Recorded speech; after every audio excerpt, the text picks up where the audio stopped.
자, 우리 오늘 말씀의 제목을 다 같이 한번 말해 봅시다. 예수님은 누구신가?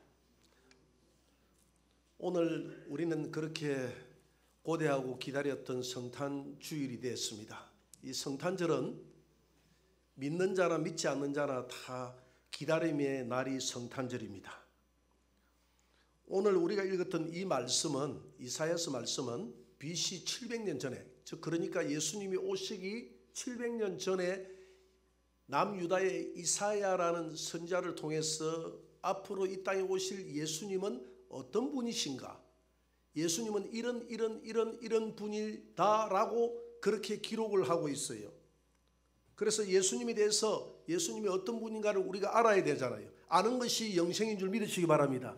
요한복음 17장 3절에 보니까 하나님과 그의 아들 예수 그리스도를 바로 아는 지식이 영생이다, 이렇게 설명하고 있습니다. 그래서 이사야는 예수님을 어떻게 소개하고 있느냐 하면, 첫째, 예수님은 오늘 보니까 어깨에 정사를 메었다라고 이야기하고 있습니다.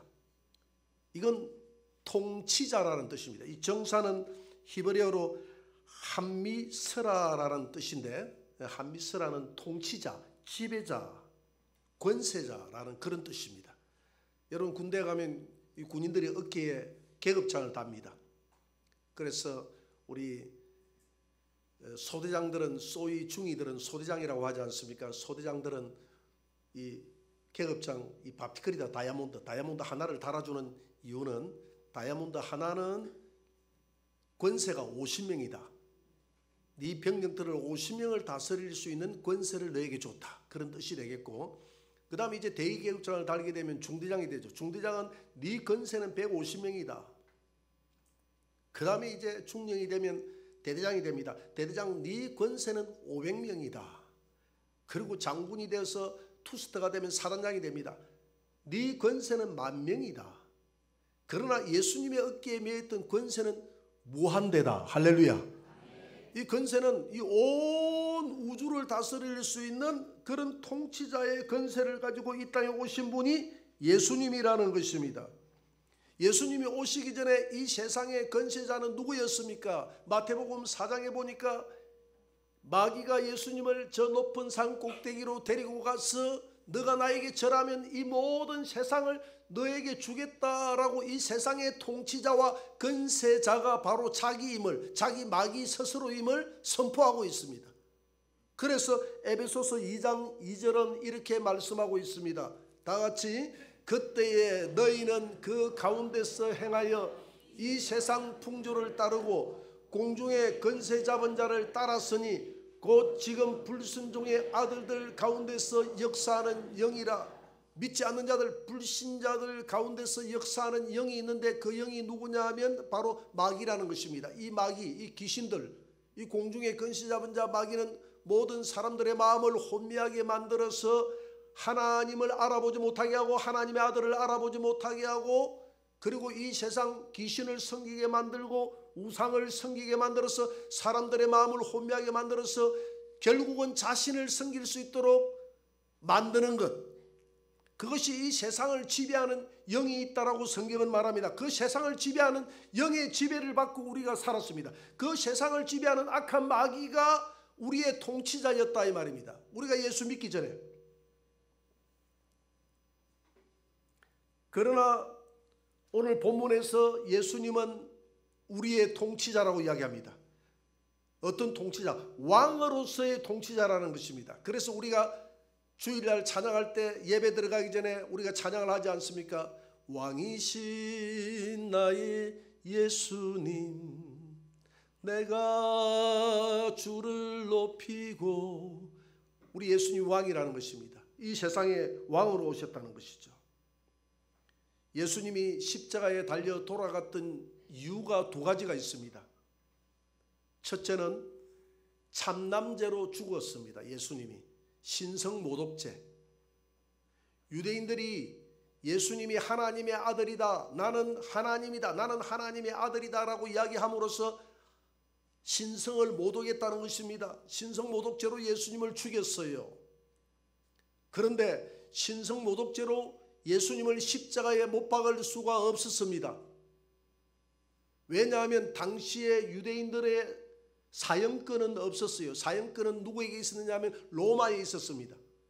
로마가 유대 나라를 지배하고 있었기 때문에, 유대 나라는 로마의 식민지였기 때문에, 그래서 예수님을 참남죄로 신성모독죄로 죽일 방법이 없었어요.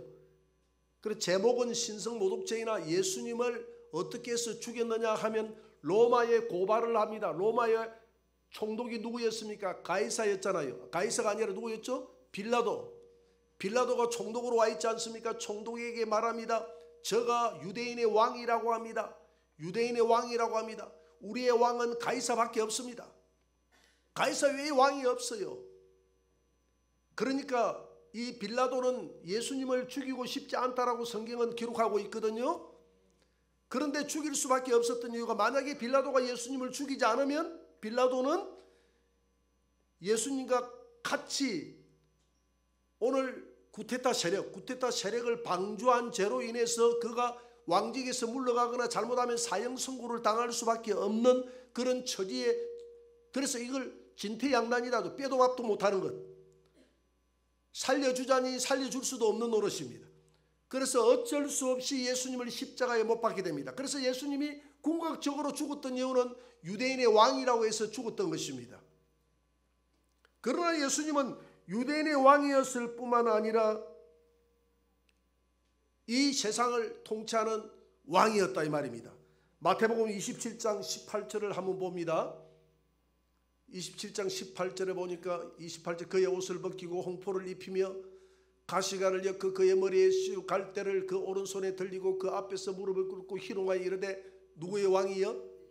유대인의 왕이여 평안할지어다. 됐습니다. 여기까지만. 유대인의 왕이여, 유대인의 왕이여, 당신은 유대인의 왕입니다. 이렇게 조롱하고 예수님을 죽였다 이 말입니다. 그러나 예수님이 이 땅에 다시 오실 때는 진짜 왕으로 오십니다. 요한계시록 19장 11절을 한번 봅니다. 다 같이. 또 내가 하늘이 열린 것을 보니 보라 백마와 그 탄 자가 있으니 그 이름은 충신과 진실이라. 그가 공의로 심판하여 싸우더라. 12절입니다. 그 눈은 불꽃 같고 그 머리에는 많은 관들이 있고 또 이름씀 하나가 있으니 자기밖에 아는 자가 없고. 머리에 뭐 썼다고 그랬어? 많은 관들을 썼다. 이거 왕관을 의미합니다. 왜 많은 왕관을 썼느냐 하면 땅의 왕들은 왕관을 하나 쓰지 않습니까? 땅의 모든 왕들 중에 왕이 누구라는 것입니까? 예수님이라는 것입니다. 나는 만왕의 왕이다. 모든 이 땅의 유대인의 왕일 뿐만 아니라 모든 만왕의 왕이라는 것입니다. 그래서 예수님은, 이사야는 700년 전에 예언하기를 오늘 본문에 보면 어깨에 정사를 메신 분인데 그는 통치자다. 왕으로서의 통치자라는 것입니다. 예수님이 이 땅을 통치하는 유일한 통치자로 이 땅에 오셨습니다. 그분은 이 땅에 다시 재림하면 이 땅의 모든 왕들을 다 폐하시고 이 땅을 지배할, 천연왕국에서 이 땅을 다스릴 예수님이심을 믿으시기 바랍니다. 두 번째로 예수님을 뭐라고 이야기합니까? 오늘 예수님 정사를 맺고 그 다음 뭐라고 이야기했죠? 기묘자다, 기묘자다. 히브리어로 펠레라고 합니다. 펠레. 저 펠레 하니까 누가 생각이 납니까? 브라질의 축구선수 펠레가 기묘하게 잘하잖아요. 축구를 잘하잖아요. 그래서 펠레라는 말은 기묘자라는 그런 뜻입니다. 기이한 존재, 기이한 존재라는 것입니다. 예수님이 기이한 존재라는 거예요. 예수님이 제자들과 함께 갈릴리 호수 바다를 거닐 때 많은 태풍이 몰아쳤습니다. 그때 예수님이 고물에 앉아있다가 저들이 살려주십시오 살려주십시오 하는 부르짖는 소리를 듣고 나가서 바람아 잔잔하라 파도여 잠잠할지어다 하니까 바람과 파도가 잔잠하더라고 그랬습니다. 그래서 그 모습을 바라보고 제자들은 저가 도대체 누구인가? 쳐다보니까 사람인데 바람과 바다를 잠잠하게 할 수 있는 분은 하나님밖에 없다는 것입니다. 저가 하는 행동은 하나님이라는 것입니다. 그래서 도대체 누구인가? 기묘하다는 것입니다. 그래서 예수님의 이름을 기묘자라고 이사야는 명칭을 했습니다. 예수님은 출생부터가 기묘자입니다. 마태복음 1장 20절에 보니까 마리아와 정혼했던 요셉이 마리아의 배가 불러오니까 조용히 끊어버리려고 했다 이렇게 이야기합니다. 왜? 처녀가 배가 불러오니까. 그때 주의 사자가 나타나서 하는 말이 요셉아 내 아내 마리아 데려오기를 두려워하지 말라. 저에게 잉태된 자는 성령으로 잉태된 것이다. 성령으로 된 것이다. 성령으로 된, 여러분 성령으로 됐다는 것을 믿으시기 바랍니다.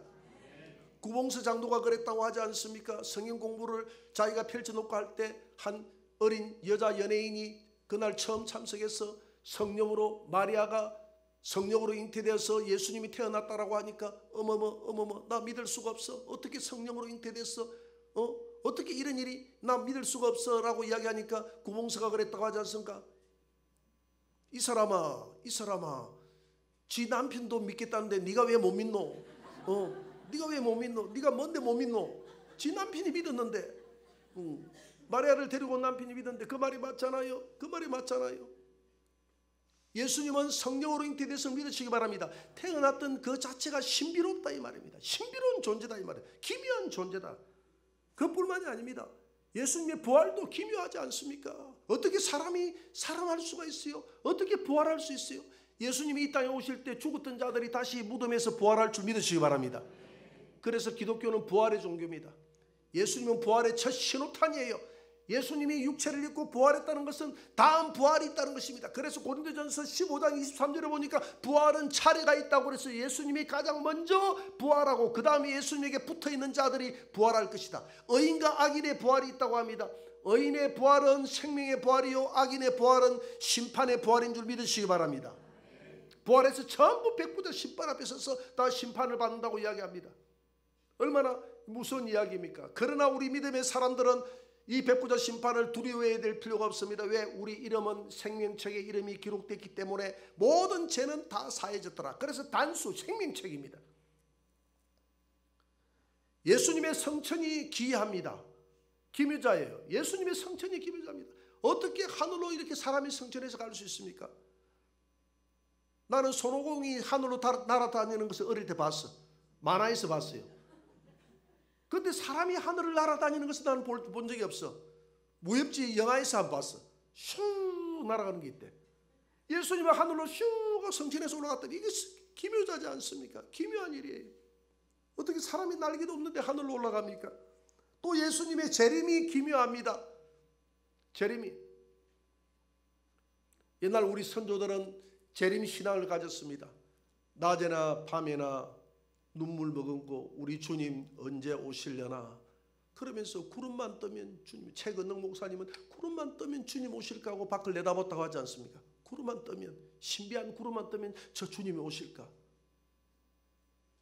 여러분 오늘 우리는 그런 신앙을 많이 상실해 버렸습니다. 재림의 신앙을 상실해 버렸어요. 말세가 되면 사람들이 재림의 신앙을 상실했다고 누가복음 18장에서 말하고 있습니다. 세상에서 믿음을 보겠느냐? 왜? 내가 세상에 갈 때 세상 사람들은 사고 팔고 신고 집을 짓고 시집가고 장가가고 전부 그렇게 땅에 푹 파묻혀서 땅에 복만 바라보고 땅만 쳐다보고 믿음 생활하지 하늘을 보지 않는다는 거예요. 여러분 하늘을 쳐다보시기 바랍니다. 비록 땅에 살아갈지라도 우리의 마음은 하늘에 있게 되기를 주의 이름으로 축원합니다. 그래서 예수님이 재림할 때 모든 성도들이 예수님을 바라보고 귀한 존재로 여겼다는 겁니다. 데살로니가후서 1장 10절입니다. 같이 읽어봅니다. 그날에 그가 강림하사 그의 성도들에게 영광을 받으시고 모든 믿는 자들에게 놀랍게 여김을 얻으시리니 놀랍게 여김을 받는다. 놀랍게 귀하게. 우리 예수님이 재림을 했다고 생각합시다. 이 재림했을 때 이야기거든요. 그날에 그가 예수님이 재림했는데 성도들의 영광을 보고 모든 믿는 자들이 놀랍게 여긴다 말이에요. 예수님 이렇게 생기셨네. 진짜 예수님 머리가 하얗네. 예수님 불꽃 같은 눈이라고 했는데 오늘 우리에게는 눈에 불을 켜고 보지는 않네. 예수님 얼굴이 하얗네. 예수님 흰 옷을 입었네. 예수님 이렇게 생기셨네. 우리가 평상시에 요한계시록에서 예수님의 모습을 우리가 그려왔지만은 예수님을 그날에 볼 때 사람들이 다 예수님을 귀하게 본다는 것입니다. 귀하게 여긴다는 거예요. 그래서 예수님은 기묘자다. 출생이 기묘했고 삶이 기묘했고 그분의 부활이 기묘하고 성천이 기묘하고 그분의 재림이 기묘하다는 것입니다. 인간을 초월한 존재라는 거예요. 그리고 세 번째로 예수님을 어떤 존재라고 그럽니까? 모사다. 히브리어로 요에체라고 했습니다. 모사라는 말은 조언자라는 뜻, 조언자. 깨모 선비사. 깨를 내는 선비라는 뜻입니다. 지혜가 쭉 충만한 존재라는 것이죠. 깨가 많은 악한 사람을 악한 모사라고 이야기하고 선한 사람을 선한 모사라고 이야기합니다. 삼국유사의 최고의 모사가 누구였습니까? 제갈공명이었습니다. 성경에 나오는 최고의 모사가 누구였습니까? 예수님이다 하니까 내가 할 말이 없다. 내 머릿속에는 솔로몬인데 내 머릿속에는 솔로몬인데 예수님 하니까 내가 할 말이 없다. 그러면 예수님이다 하고 틀렸습니다 하고 이야기하면 그러면 예수님이 최고의 기묘자가 아니라는 말입니까? 최고의 모사가 아니라는 말입니까? 이렇게 하면 할 말이 없네. 내가 목사 안수 받을 때 우리 목사님이 문제를 냈는데 어떻게 하는 목회가 잘하는 목회입니까? 하고 목회 문제를 냈더라고. 그 문제가 20점, 20점 깎이면 이거 20점 깎이고 다른 문제 하나 틀려버리면 이게 안 되는 거예요. 목사 안수 70점 이상 못 받으면 못 받는데. 그래서 첫 시험을 쳤는데 이 목회학 개론을 다 읽으라고 하더라고. 목회학 개론을 이것도 요약도 안 해주고 다 읽었는데 목회학 개론이 이렇게 두꺼워요. 근데 그 다른 데는 다 합격을 했는데 그 목사님에게 합격을 못 해가지고 목사 안수가 미뤄졌습니다. 그래서 둘이서 받았는데 내보다 한 10년 젊은 목사하고 같이 공부를 했는데 아이고 이 큰일 났다. 오늘 쪽 다 팔았다. 나는 이거 저 젊은 목사하고 머리가 돌아가겠나 하고 했는데 지도 46점 나도 46점 똑같이 46점을 받았더라고. 그래서 할렐루야 하고 안심이 됐어요. 너무 감사했습니다. 그래서 그 다음에 열심히 공부를 했는데 열심히 공부를 해갔는데 20짜리가 2개 나오는데 이거 2개 다 틀려버리면 이거 큰일 나는 오늘 또 2개 다 틀리면 60점이잖아요. 60점이 또 안 되잖아요. 그래서 문제를 했는데 쫙 꺼버렸더라고. 그래서 내가 그 목사님한테 항의를 했죠. 여기 창원 침례교회 목사님한테 항의를 했죠. 내가 어떻게 문제를 썼냐. 어떻게 하면 목회를 잘하는 목회입니까 해서 예수님처럼 하는 목회가 잘하는 목회입니다. 이랬거든. 그래서 쫙 꺼버렸어. 그래서 내가 항의를 했어요. 그러면 예수님처럼 목회하지 말까요? 내렸어요. 허허 웃으시면서 우리 전도사님 말이 맞기는 맞다. 전도사님 말이 맞기는 맞는데 내가 원하는 답은 아니다. 내가 원하는 답은 나누는 목회다. 나누는 목회. 많이 어깨에 짐을 짊어지고 서로 나누는 목회. 그래서 많이 이렇게 나누는 목회. 그래서 옛날에는 초창기에는 제가 전부 다 하려고 내가 다 하려고 했는데 이제는 많이 나눕니다. 주일학교도 그냥 나눠서 하고 제자훈련도 우리 평신도들이 다 나눠서 하고 다 나눠서 직분을 따라 나누는 목회. 그렇게 지금 많이 나누어가지고 잘 시켜 먹는 사람이 잘하는 구역에서도 유능한 구역장이 뭐냐면 혼자 다 하는 것보다는 구역 식구들을 잘 시키는 사람들, 직장에서도 직원들을 잘 시키는 사람이 그 잘하는 거예요. 내가 무슨 이야기 하려고 이렇게 빗나갔나 하면 모사, 그렇죠. 모사는 예수님이 아니라 누구라는 거예요? 솔로몬을 지금 이야기하려고 합니다. 솔로몬은 최고의 모사꾼이다. 최고의 우리 지구촌에서 태어난 사람 중에 최고의 모사꾼은 솔로몬이었다는 것이죠. 예수님의 지혜는 따라가서 어릴 때부터 지혜와 총명의 영에 뛰어나신 분이 예수님이더라고 했습니다. 누가복음 5장 4절에 보니까 예수님이 거물 치는 사람들에게 제자들에게 와가지고 얘들아 고기가 많이 잡히느냐? 아니 고기 한 마리도 밤새도 못 잡았습니다. 그러면 바다 깊은 데로 가서 거물을 던지라. 베드로가 생각할 때는 웃을 일이에요. 왜? 베드로가 평생 거기서 고기잡이 했던 사람 아닙니까? 깊은 데는 물고기가 얕게 노나요? 깊게 노나요? 깊게 놉니다. 깊은 데는 물고기가 깊은 곳에 있어요. 물고기가 깊은 곳에 있기 때문에 그물이 깊어야 많이 잡을 수 있는데 그때 당시는 깊이 칠 수 있는 그물이 없었어요. 그래서 당시에 어부들은 외곽 지역에서 그물을 내렸습니다. 그런데 예수님은 반대로 이야기하잖아요. 깊은 데로 가서 그물을 던져봐라. 그래서 내 상식적으로는 베드로가 이해가 안 되지만은 말씀에 의지해서 한번 그물을 내려보겠습니다라고 해서 깊은 데 가서 그물을 내렸더니 그물이 찢어질 정도로 고기가 많이 잡히더라고 했습니다. 그때 베드로가 하는 말이 도대체 당신은 누굽니까? 그래서 5장 8절에서 베드로가 너무 놀라서 이렇게 고백을 합니다. 한번 읽어봅시다. 시몬 베드로가 이를 보고 예수의 무릎 아래에 엎드려 이르되 주여 나를 떠나소서 나는 죄인이로소이다 하니 너무 놀래가지고 나는 죄인입니다. 떠나 주십시오. 주님과 내가 같은 존재가 같은 레벨이 아닙니다. 주님 나를 떠나주세요. 골로새서 2장 3절에는 주님을 이렇게 표현하고 있습니다. 다 같이 시작. 그 안에는 지혜와 지식의 모든 보화가 감추어져 있느니라. 예수님 안에는 모든 지혜가 감추어져 있다고 했습니다. 야고보서 1장 5절입니다. 같이 읽어봅니다. 다 같이. 너희 중에 누구든지 지혜가 부족하거든 모든 사람에게 후히 주시고 꾸짖지 아니하시는 하나님께 구하라. 그리하면 주시리라.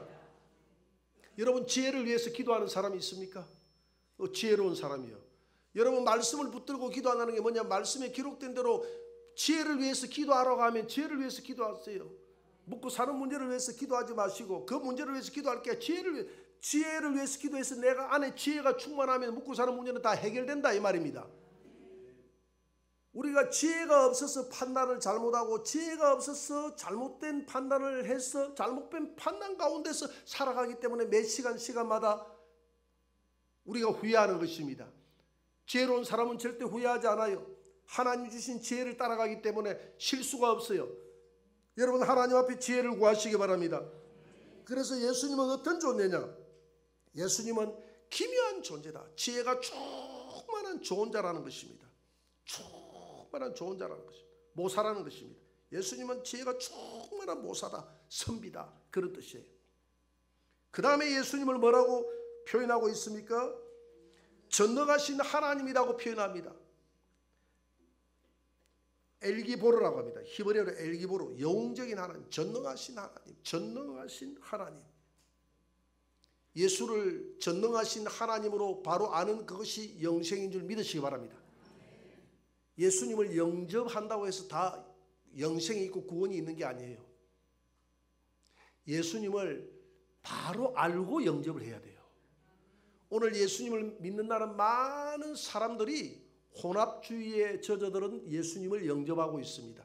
예수님을 많은 구원자 중에 한 구원자다라고 이야기하는 목회자들이 얼마나 많은지 몰라요.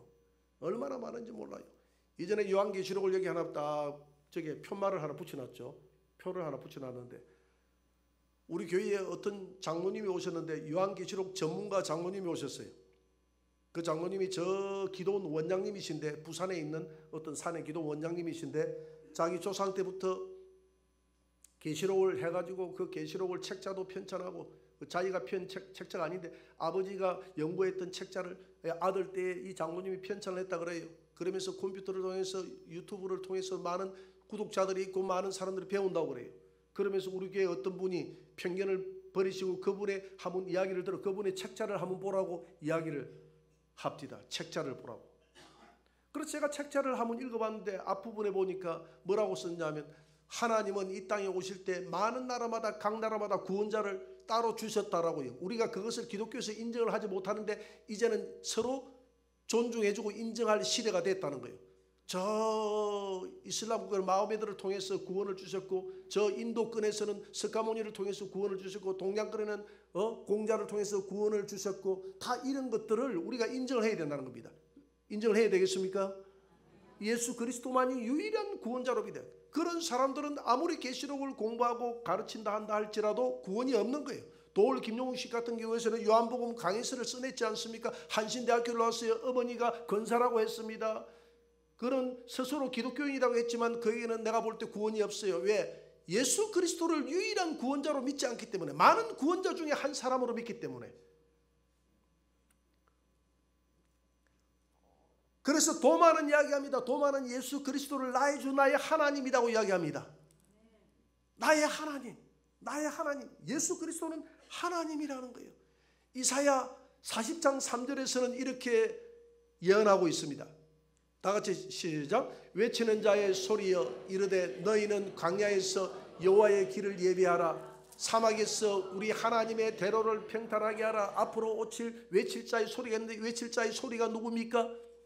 나는 광야의 소리다고 이야기했던 분이 누굽니까? 침례 요한이지 않습니까? 침례 요한이 나타나서 광야에 외칠 자의 소리가 있는데 누구를 외치느냐? 여호와의 길을 예비하라고 외칠 것이다라고 이야기했습니다. 그러면 여호와가 이 땅에 온다는 이야기 아니겠습니까? 그래서 마태복음 3장 3절에서 침례 요한이 어떻게 외쳤습니까? 한번 볼까요? 그는 선지자 이사야를 통하여 말씀하신 자라. 일러서되 광야에 외치는 자의 소리가 있어 이르되 너희는 주의 길을 준비하라. 여호와의 길을 준비하라. 이 말을 주의 길을 준비하라 이렇게 합니다. 그렇게 여호와가, 구약의 여호와가 우리의 주님으로 온다는 것입니다. 내 인생의 주인으로 온다는 거예요. 믿으십니까? 우리 인생의 주인으로 온다는 겁니다.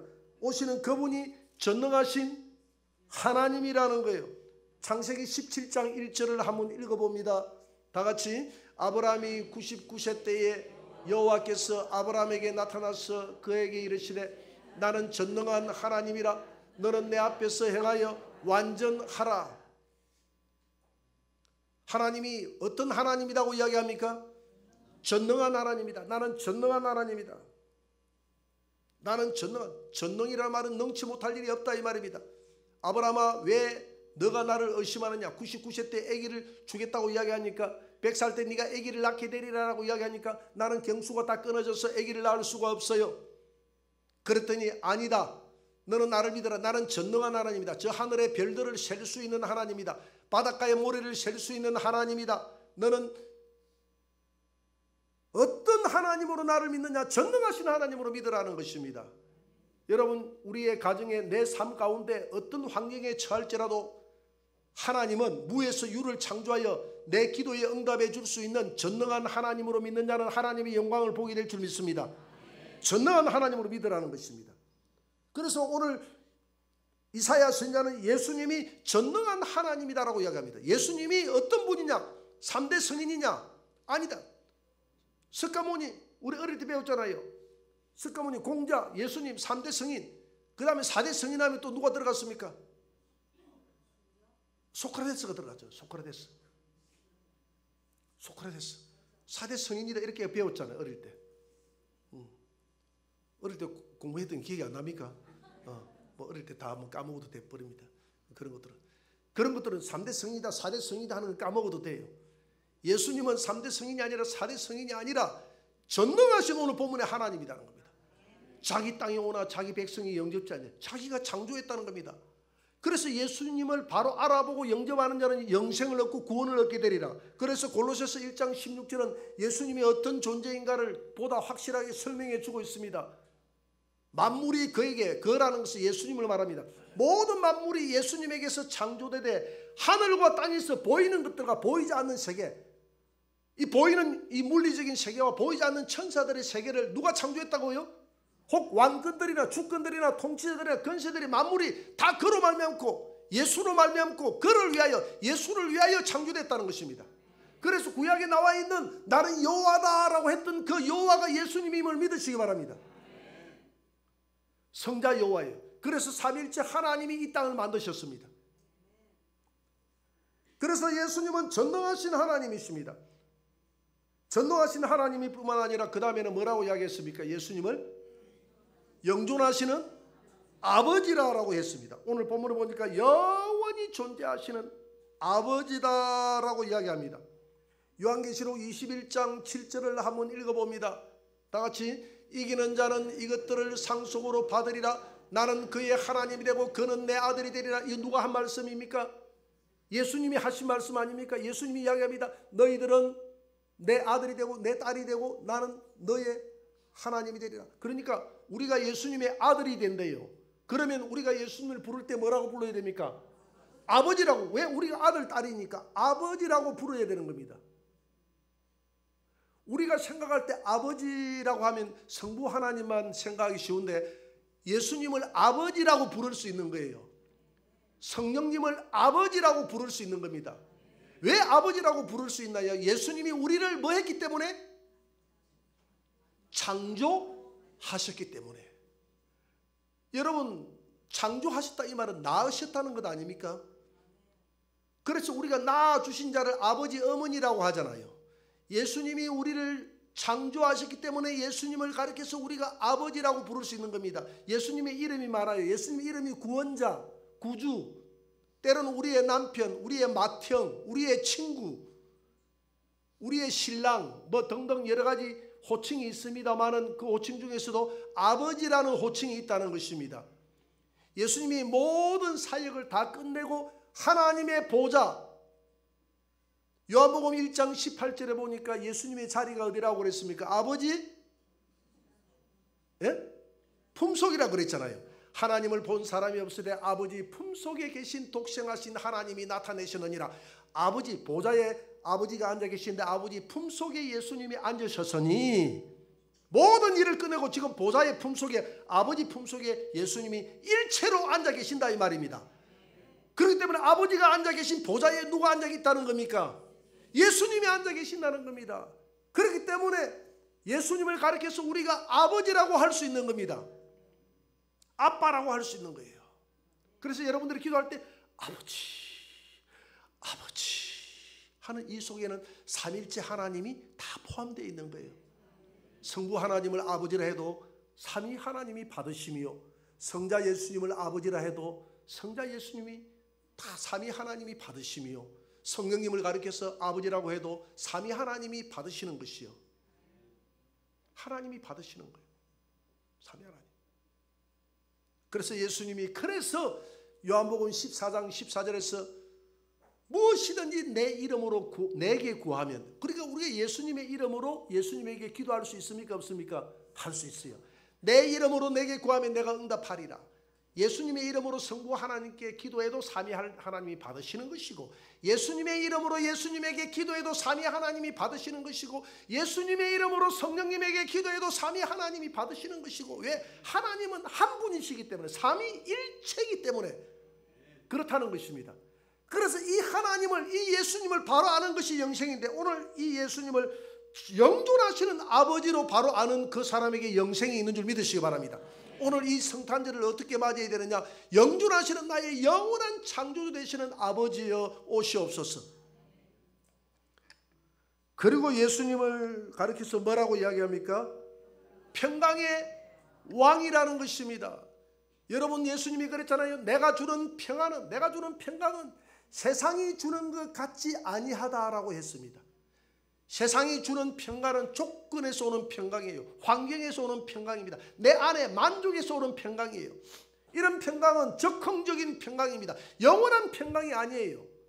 그러나 예수님이 주는 평안은 어떤 평안입니까? 죄와 죽음과 심판의 모든 문제를 해결하신, 내 영혼이 죽음에서 해방됐다, 내 영혼이 심판에서 해방됐다, 내 영혼이 죄악에서 해방됐다는 근원적인 평안인 줄 믿으시기 바랍니다. 세상 사람들은 영혼에 근원적인 불안이 있어요. 왜? 죽음과 지옥이 나를 기다리고 있다는 그 영혼의 떨림이 있다 이 말입니다. 그러나 우리 예수 믿는 사람들은 잠시 환경적으로는, 내 감정적으로는 불안에 쌓였을지 몰라도 내 영혼은 평안하다는 것입니다. 내 평생에 가는 길 험할지라도 내 영혼 평안해, 평안해, 평안해.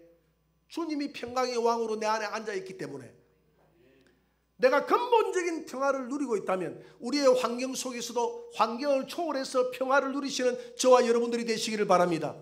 결론 맺겠습니다. 예수님은 어떤 존재입니까? 예수님은 통치자요, 기묘자요, 모사요, 전능하신 하나님이요, 영원히 존재하시는 아버지요, 평강의 왕으로 우리 가정에, 우리 교회에, 이 민족에게 오신 그런 예수님으로 이번에 성탄절날 환영하시는 저와 여러분들이 되시기를 주의 이름으로 축원합니다.